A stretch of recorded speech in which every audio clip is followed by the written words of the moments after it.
Baby, I love a fabulous fur. They're beautiful, generational, and partly the reason why we have national parks.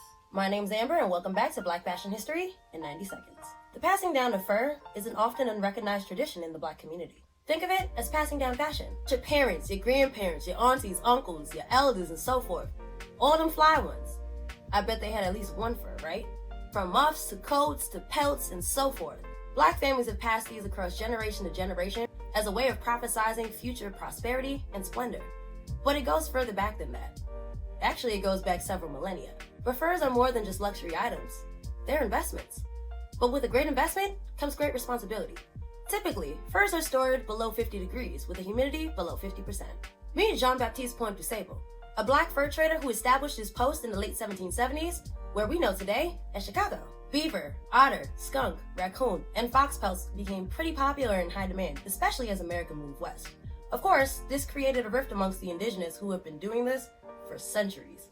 And then there was James P. Beckworth, a Black frontiersman and fur trapper who established a route via the Sierra Mountains during the early days of the California Gold Rush. By the mid-19th century, St. Louis, Missouri became the largest fur hub in the United States. They were shipping buffalo pelts back and forth throughout the states and the territories. But by the 1890s, the bison population dwindled to just over 1,000.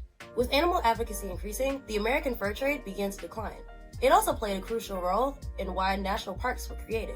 The 20th century came with the beginning of the Great Migration, and many Black women worked as domestics, often being paid with silverware, fine china, and fur coats. In an era where owning a home might have been out of reach, owning a fur coat was an informal status symbol of wealth and power. Still, the road towards upward mobility continued. Black-owned publications like Ebony, Jet, and Tan grew in circulation, and seeing Black people in fur became more commonplace. By the 1960s and 70s, Black people were featured in more fur ads than any other time in American history. All thanks to Black Glamour's Mink Fur campaign, featuring the slogan, "What legend most?" Of course, not everyone was keen on us having access to fur coats, namely mink. At some point, the greater society at large began to view fur as passé, especially with the founding of animal rights group PETA in 1980. They were no strangers to controversy themselves. In 2005, PETA found themselves in hot water after launching a campaign featuring graphic photos of civil rights protesters juxtaposed with animals. Whether you love it or hate it, fabulous furs still hold weight across generations,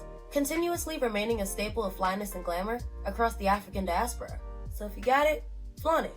Ethically, of course. By the way, if you're feeling generous, drop a tip or support the Black Fashion History gift registry for materials in my bio. Because Black Fashion History doesn't research itself, and neither does my tea fund. As always, thanks for watching and follow me for more fashion history and style tips. See ya!